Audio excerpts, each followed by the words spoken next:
Detective Carnby, where did you go? I was just talking to Dr. Gray. You disappeared. No, it's not what you think. Have you found anything strange going on here? Yes. Everyone is being incredibly evasive and I can't figure out why. No, I mean something you can't explain. Paranormal, even. Detective, I really need you to get yourself together. I can't do this alone. Forget it. I'll figure it out. Do you want to come see Dr. Gray? No, I want to try something. With this talisman, I think I can follow Jeremy to the place he mentioned in the book. What was the name? Do you remember something Spanish? Tarawea. Yeah, that's where I need to go. Detective, are you gonna be all right? Yeah, of course. Go talk to Dr. Gray. We'll rendezvous later.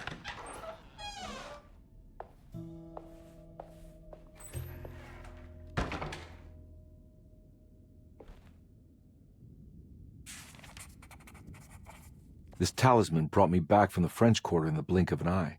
If Jeremy can travel so easily, then he could be hiding anywhere, even Tarawea. If he can do it, so can I. I just need to figure out how the talisman works.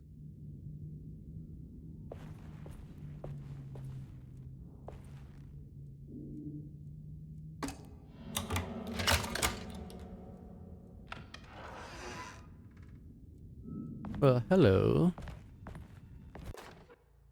Paul, you're right about the plates on the boiler and the clock. They have been sabotaged, and I think I know who did it. They have something to do with Jeremy's episodes and how he seems to disappear at night. Right now, it's important that you keep an eye out for any of the pieces.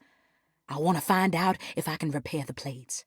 Let me know if you find any of them. Lottie. Tell Lottie to take a look at the well in the kitchen garden.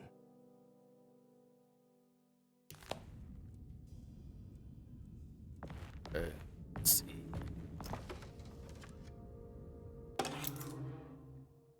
Room key 6.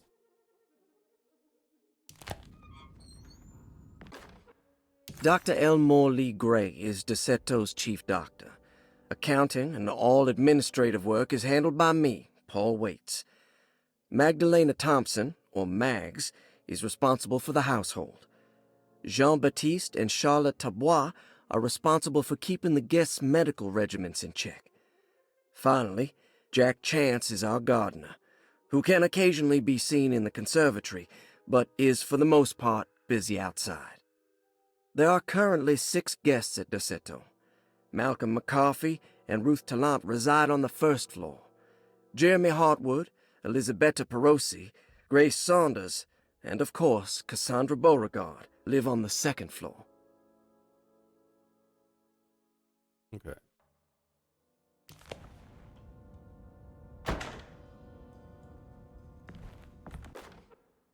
Saw your notice in the boiler room. You should know Mr. Chance won't be coming back. I got no business being in there myself, but you can take a valve from the wine cellar if you want to try to stop the steam pouring out. Be careful. Valve from the wine cellar.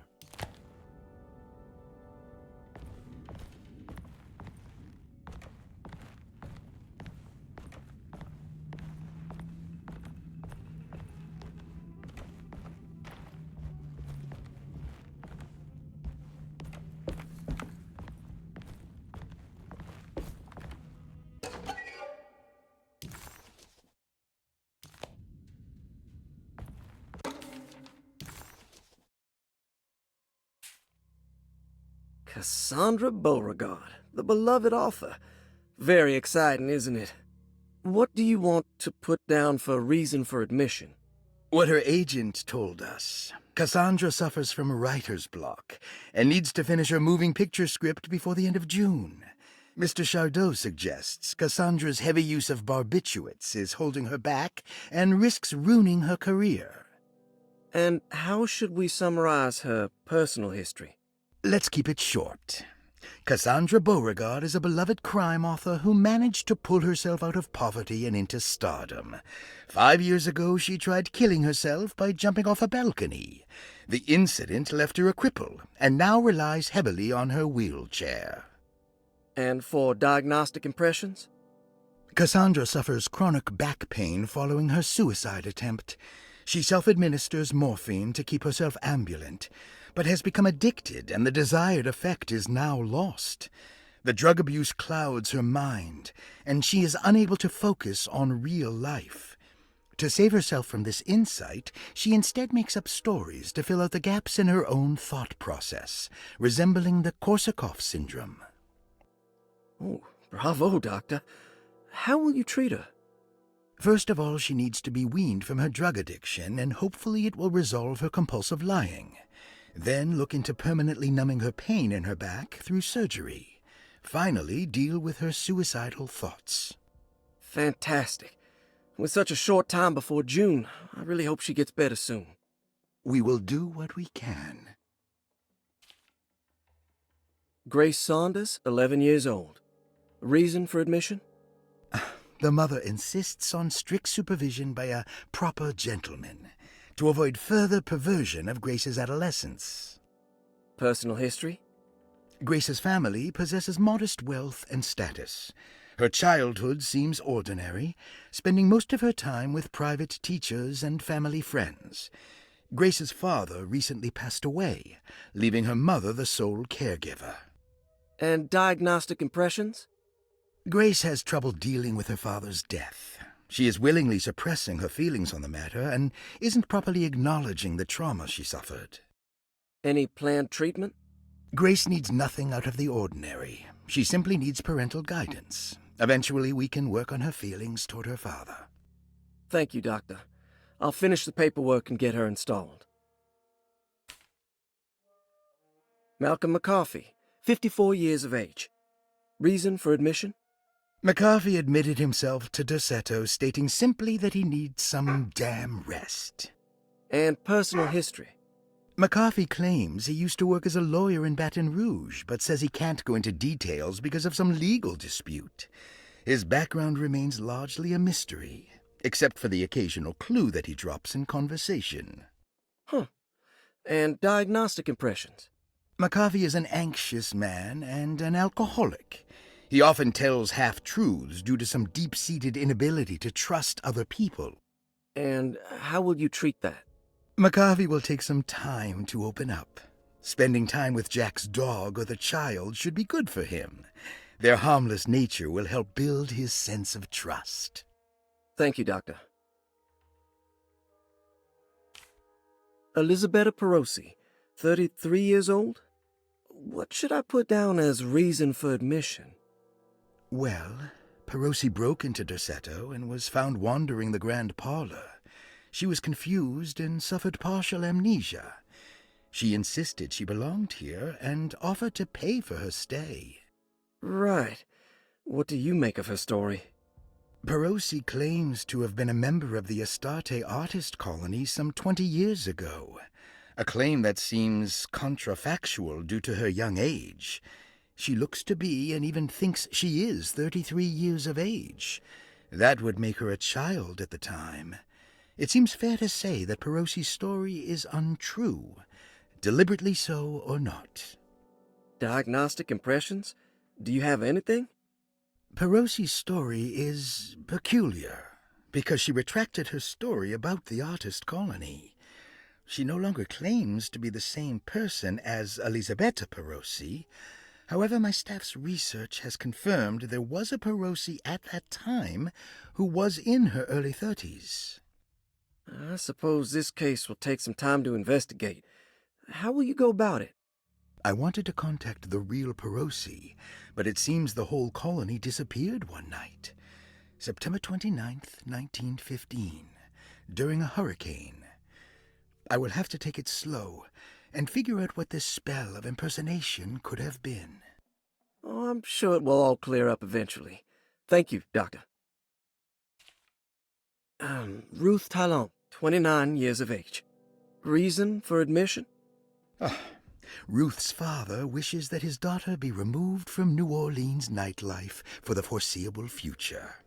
He fears that her overly free spirit is tarnishing the family's reputation. Sounds simple enough. Personal history? Ruth comes from considerable wealth. Her family owns several hotels and restaurants. Unlike the rest of the family, her sense of adventure has taken her around the world, including France during the Great War as a photojournalist. The last decade, she has provoked many rumors of being a debauched flapper, bordering on nymphomania. And diagnostic impressions? Despite her father's frivolous reasons for her to be admitted, Ruth does seem to provide an interesting case. She is refreshingly open and doesn't shy away from talking about her life during the war or her continuous celebration after returning to the States. She is admittedly a sexual deviant and feels no remorse. And her treatment plan? Simply staying at Derceto should do wonders for Ruth. If not, at least for her family's reputation. Ruth doesn't need to change, but with therapy I might be able to share with her some sympathy towards her family. I doubt she will settle down and become as dull as the rest of them, but at least she might try to be more discreet in the future.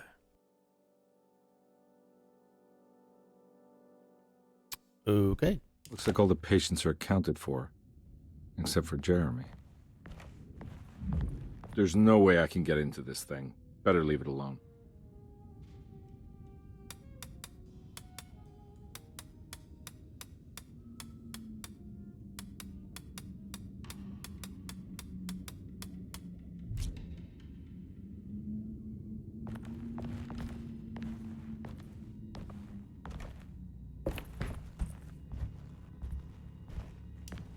I need the key.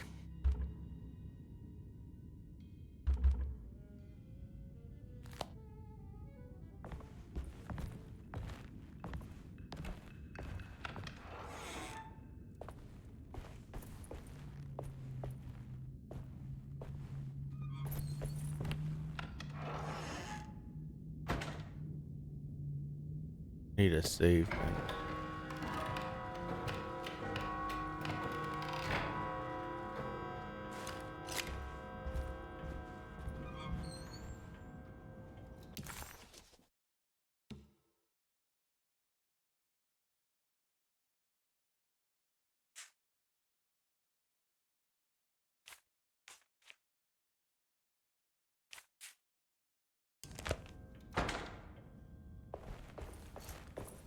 Where's that clock at?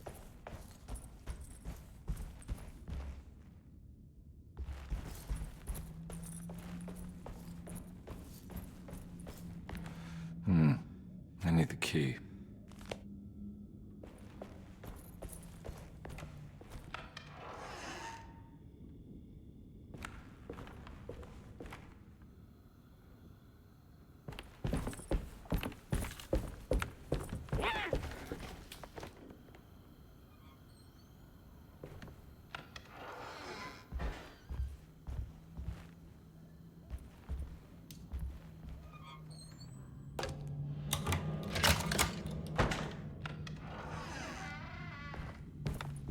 Well, it's nice to be at the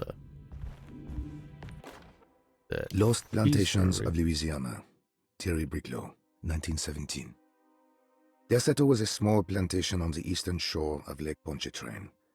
The land was considered difficult for industry and was sold for only $30 to Elijah Pickford in 1818. Pickford employed hundreds of workers from nearby New Orleans to clear the woods and build a small plantation mansion facing the lake with a striking Greek Revival temple facade. Derceto kept a modest production of barrique tobacco and indigo that persisted up till the Civil War. During the antebellum era, Derceto was the source of many rumors concerning voodoo and witchcraft. People who traveled the lake reported seeing people dance at night in front of bonfires, bleating and wailing.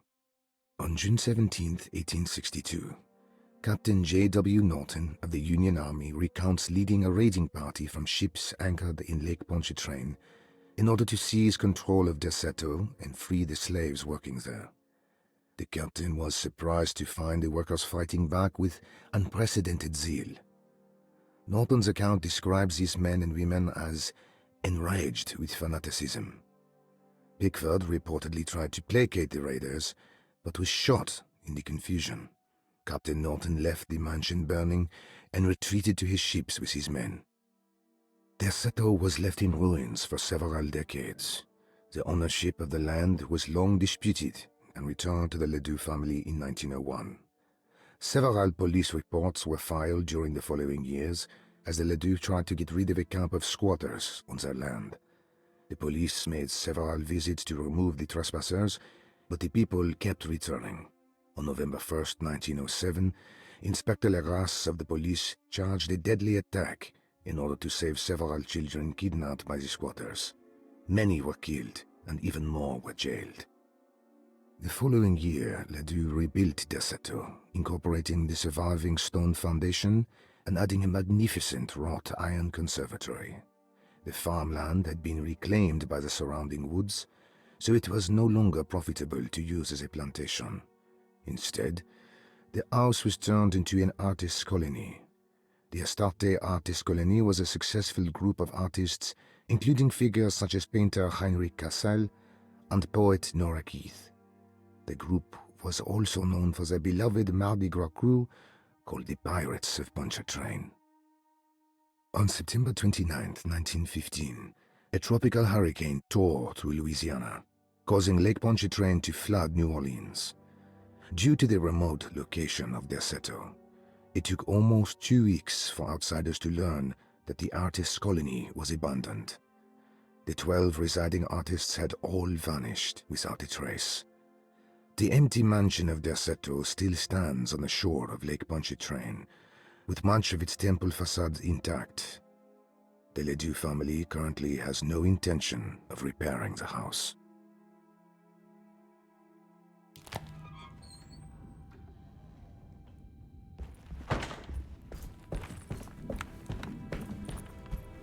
Any ammo around here?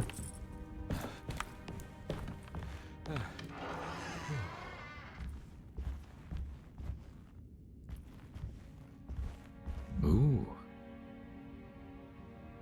When am I gonna get that?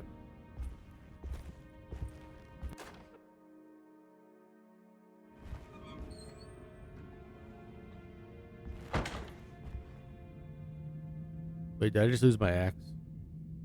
Or did I not have an axe?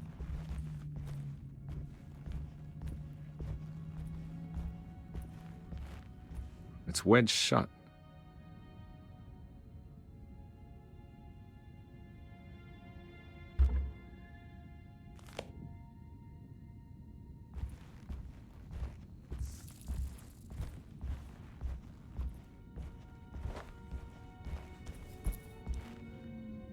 Ah!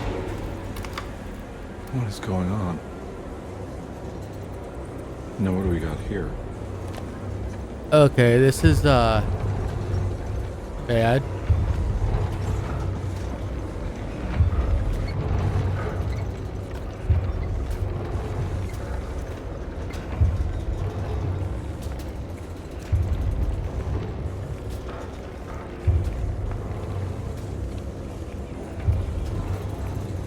Piece of wood.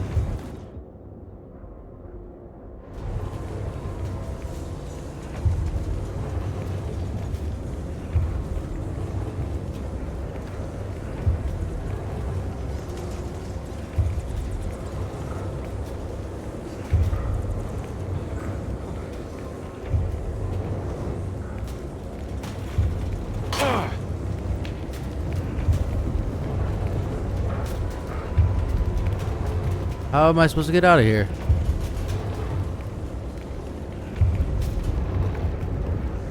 Gotta beat this door down.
But What happened? Everything's normal again? Right.